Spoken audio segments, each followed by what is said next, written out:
Hi guys, it's Curtis. Hey, so I want to take a few minutes and kind of go through what I do when I go on CraigsList looking for cars and basically how I'm shopping for cars. Um, it takes a lot of patience and I got to be right up front with you guys. This is more than likely going to be quite long and rambling. So with that said, let's get started. I primarily shop Craigslist. Craigslist is a great place to go find where private sellers are listing their cars for sales. Not really interested in dealerships, although I might poke around just to kind of see what they have and see where their price line is at. That said, I'm in Hawaii on Oahu, and if I look anywhere other than just Oahu, then I'm also having to deal with the concept of shipping the car, and I'm really not too keen on trying to ship a car here. There's plenty of cars here, so I can kind of, waddle through the marketplace here and not really, be overloaded with that. So go down to cars and trucks, and generally, like I said, I go with buy owner only.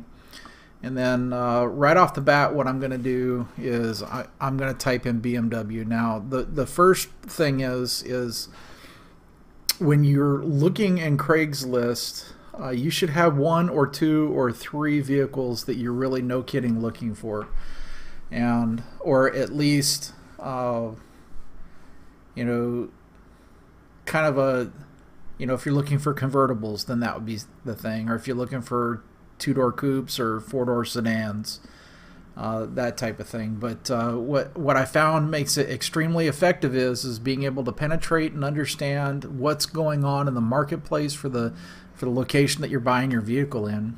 I guess if you're stateside and maybe there's a couple of marketplaces that are all pretty close. For instance, when I was living in Bremerton, Seattle's just across the Puget Sound there, so there's a market there. And then I guess if I was really motivated, I could look in Tacoma and maybe even as far south as Portland, if I was really keen on finding the absolute best deal possible, or if I was interested in doing things like finding emergency sales so I could get them for ultra cheap and then maybe taking them to my local market and selling them there, etc. But anyways, I suggest let's just skip to it. This is exactly what I do, or what I did. Looking for BMWs, and I personally like the E39s, right? That's a 1997 to 2003 5 Series, so I pretty much stick exactly to that. But I'm also looking at the other vehicles to see what's going on.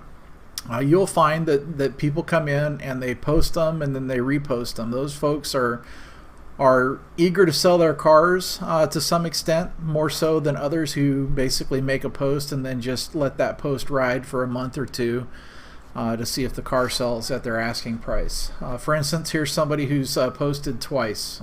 So if you open up this one, it says it was posted 16 days ago, and let's go look at this one. It was posted 16 days ago. So they posted twice in the same day, some kind of ways. That was probably an error. This one here kind of jumps out at me just because of 24,000. I just kind of want to show you this one, BMW 328i Turbo. So this guy's listing turbo right up in the title, and he's got asterisks around his BMW and asterisks around his 328i. He's probably got an overinflated sense of what the car's worth, and what I'll say is a 2012, 30,000 miles isn't bad for a 2012, but I don't think it's $24,000 worth. I don't know what Kelly Blue Book is on this, but it kind of screams to me he's really got an overinflated opinion of the vehicle. I love this car, but I'm moving back to California. So here's somebody who's motivated. It's probably military, probably has orders, probably has more than one vehicle. The military is only paying to ship one vehicle, so he's trying to get rid of it. He probably has a loan on it. His loan is probably somewhere in the neighborhood of 23 or 24,000. It might even be as high as 25 or 26, and he's willing to pay to take a loss to get out from underneath it. Who knows?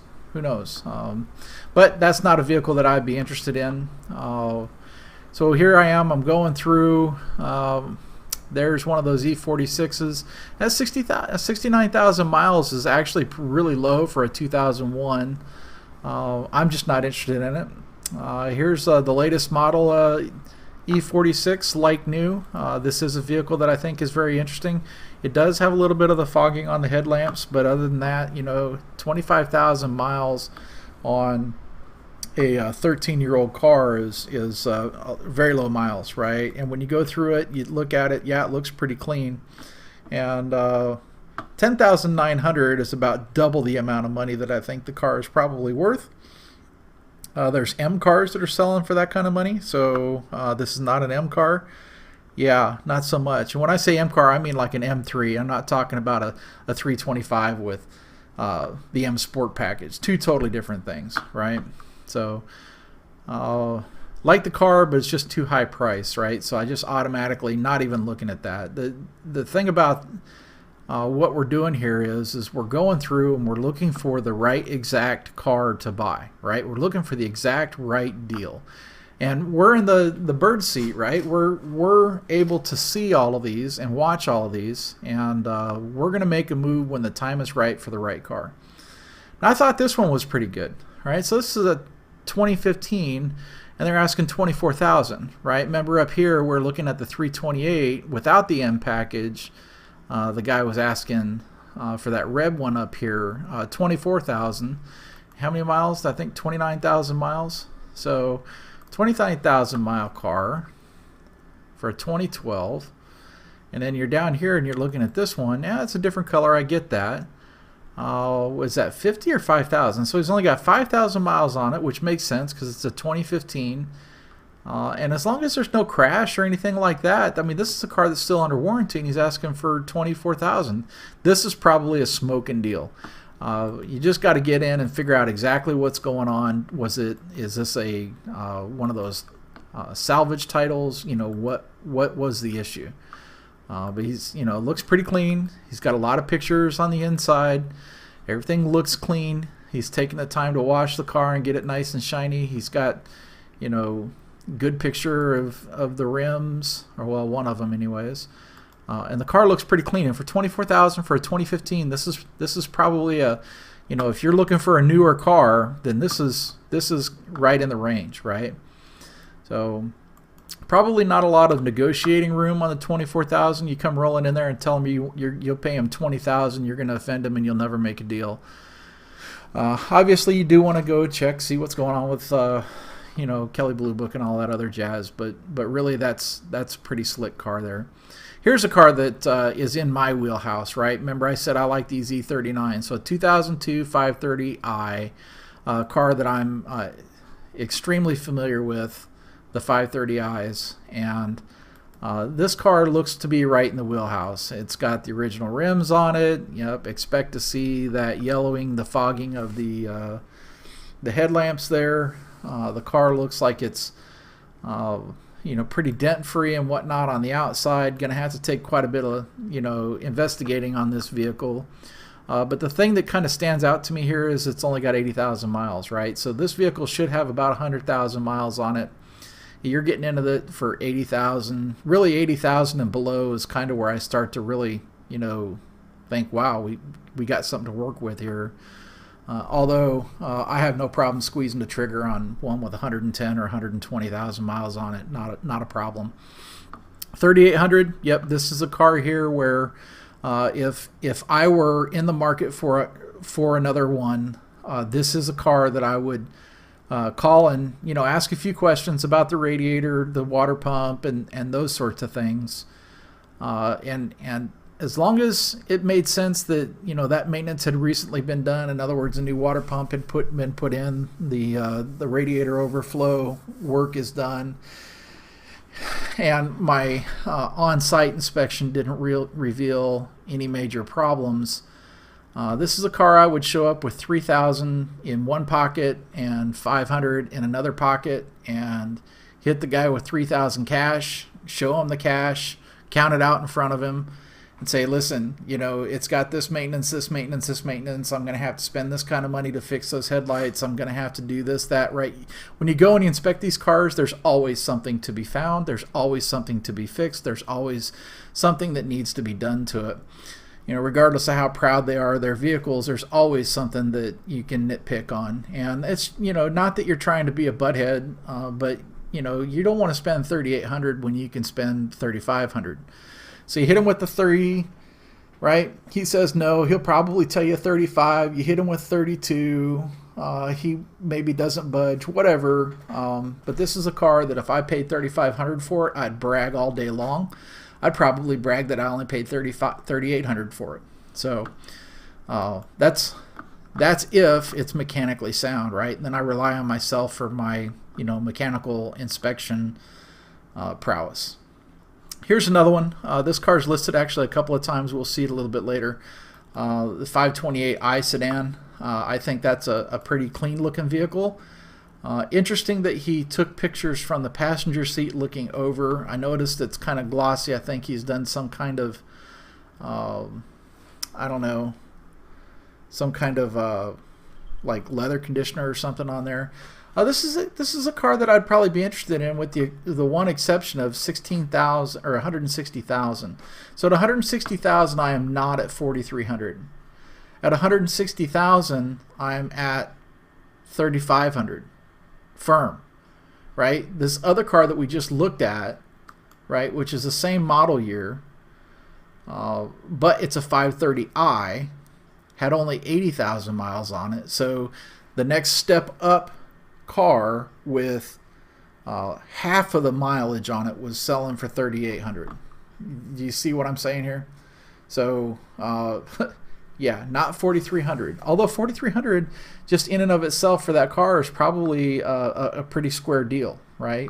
But we're learning information from the actual marketplace where this car actually resides, right? So that car compared to another car that's extremely similar on the market it's overpriced, right?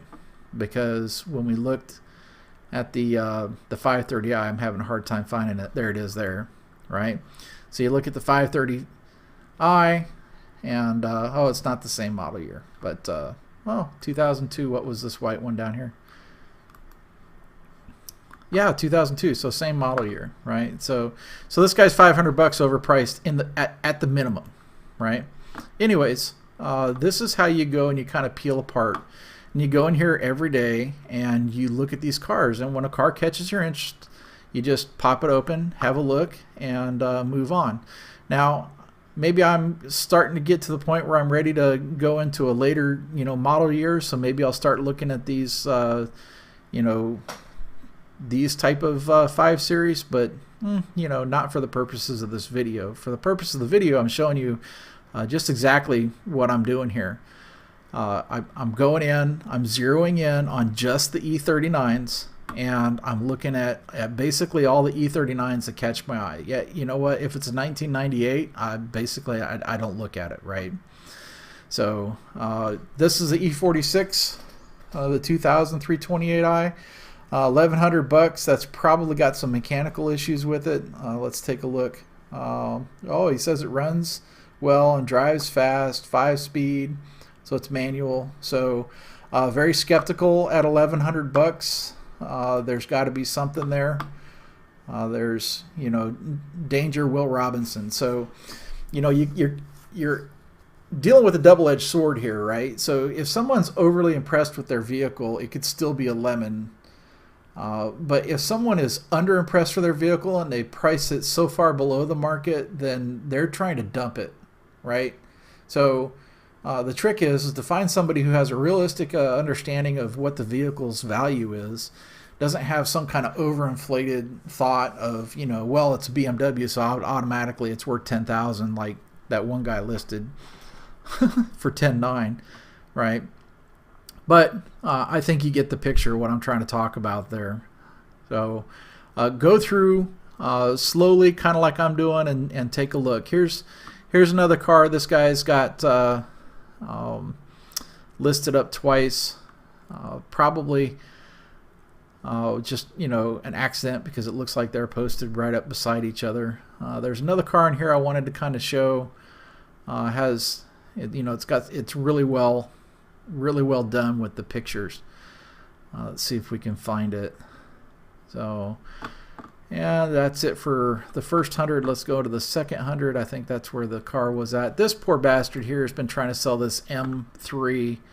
Won $63,000 for it, and like this ad says 24 days ago, but I can tell you that this car's been on CraigsList with different, you know, I think he must have taken 20 or 30 different pictures at different locations because you know, this thing's been on CraigsList at that price level for quite a while.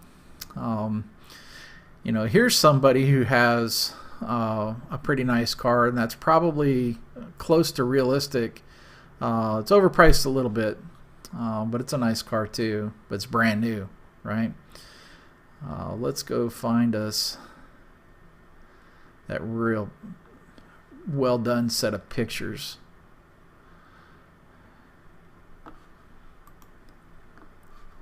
Yeah, that's not it. But I mean, these pictures are actually pretty well done. But it's an interesting, you know, you don't really get a good appreciation.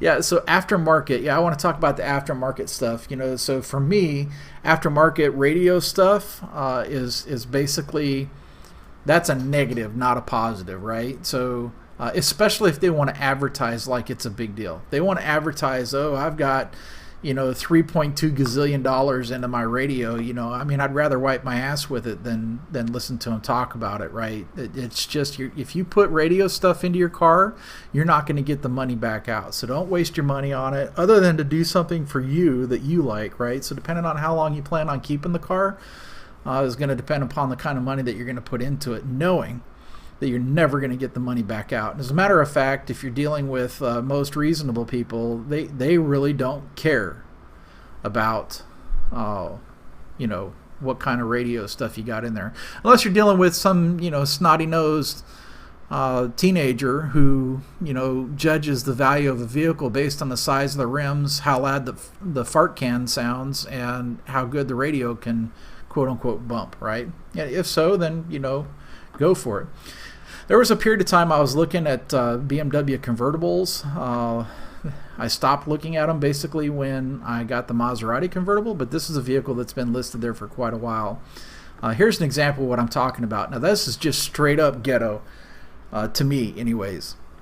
The vehicle doesn't have the navigation feature. They thought in some kind of way it would be cool to put a backup camera on the vehicle. So now they got this clunky old, you know, something or other, you know, stuck with suction cups on the windshield. So it's blocking your view, blocking your vision, and it's aftermarket. And look how it's wired in, right? You can see the wires, you know. Let's get that open up a little bit bigger there. You can see the wire for this backup camera going down. It's just, you know, and also, you know, it's nasty on the inside, right? You're going to sell the car. Okay, so you wash the outside. The outside looks like it's pretty good. Looks like there's something going on with the gas cap. Not sure what it is. But you want to show this thing in the best light, and you're going to show clunky, nasty stuff hooked up to the windshield. And then you're not even going to, you know, I mean, wipe this down or something. You know, it looks like a big dust bomb exploded in here, right? Looks like you don't care about your car, right? And so just, you know, just turns me off. So these cars really, they're as much about, you know, the make and model as they are about the features that have been put in it. Right, so I wonder where that one car was. Yeah, that's not it. It had some really nice pictures going. Maybe it's been sold and it's taken down. Just kind of wanted to give an example of what some really nice pictures look like. You know, I just showed you an example of nasty, right? You want to avoid that. But anyways, this is about going into the market every day, every single day, and looking and seeing what's moving and shaking within the market, right? If you come in here every day, you'll know things like I know about this market, which is this 2004 M3 car for $21,900 has been sitting there for a very long time, right? Like this was posted about a month ago, and this isn't the only time this has been posted. So this has been sitting here for well over a month at 21,000. So you know right off the bat that 21.9, the car's not moved, so there's something either wrong with it or the guy's just asking way too much money for it. All right. Now, it is true that in this marketplace, there are folks who, they're experts as far as they're concerned. Just ask them and they'll tell you.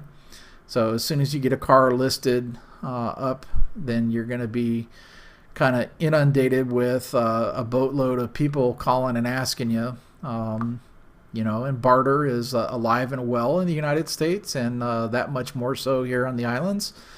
And you got to try to keep from getting offended too easy when people call up asking to trade 3 prize hens, a fighting cock, and 2 pit bulls. You try not to get offended, right? Because there's deals to be made in here, and people are going to call. I was selling a Subaru. The dealership was going to buy the car from me. The dealership was going to pay cash well over $23,000, and I had these guys emailing me up telling me how stupid I was. They'd do me a favor. They offered $18,000 and do me a favor because they could see I was struggling, they told me, and they'd give me $18,500. So they wanted to give me, $5,500 less than the dealership would pay cash for. You get all types. So this is a pretty slick looking car. I kind of like these rims. It is the 3 Series. And at 6,700 and 56,000 miles, this is a car that we could deal with, right? My next stop, because I don't deal with this particular BMW very much, is the forums, and I would be in the forums on the 330 Ci 2500, and I would probably spend a day or 2 or 3. Not really worried about it, right? Because I don't have to jump on any car, right? That's never the thing. And learn as much as I can about the 330 Ci and what the folks in the forums have to say. There's one thing you can kind of rely on about the forums is car owners are not afraid to bitch about how they got screwed over by the dealerships, right? So go to the forums and see what they have to say, right? You can kind of rely on that. All right, so again, you go in, you pick a vehicle, pick what you're looking for, and you go to CraigsList every day. Every day you go in there and you're looking to see what exactly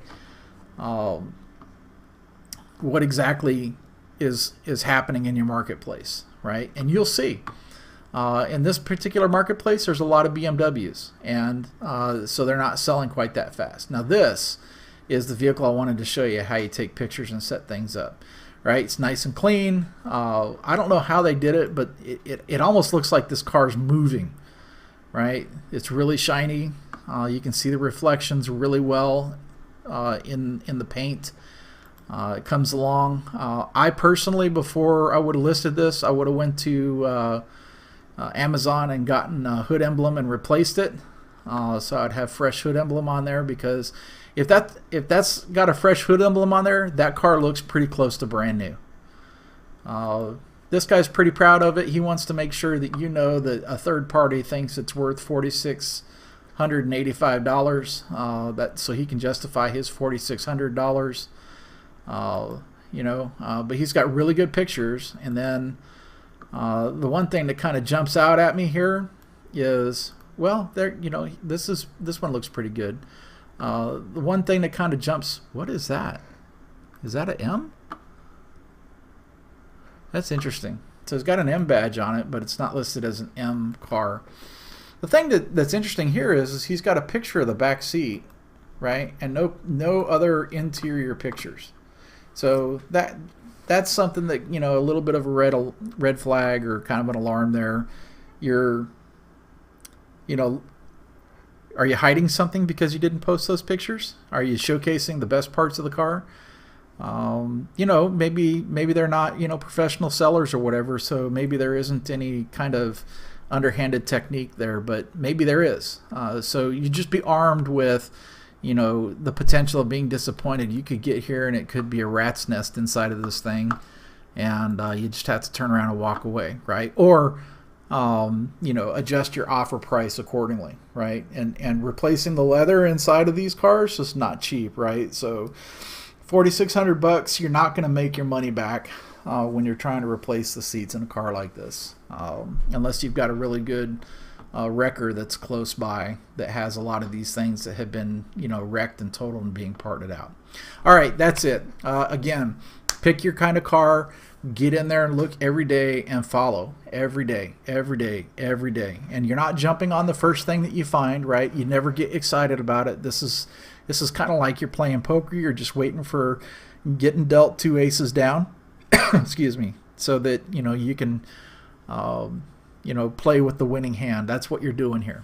All right, guys, I appreciate it. I know this is long and rambling. I've spoken a lot, and we kind of looked at a lot of cars.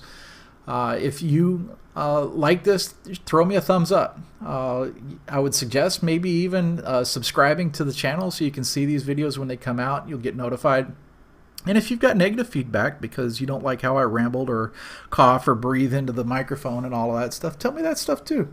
I appreciate it. If you got any questions or comments, shoot me a comment. If you need me to cover anything, shoot me a comment. Thanks a lot, guys. Have a good day.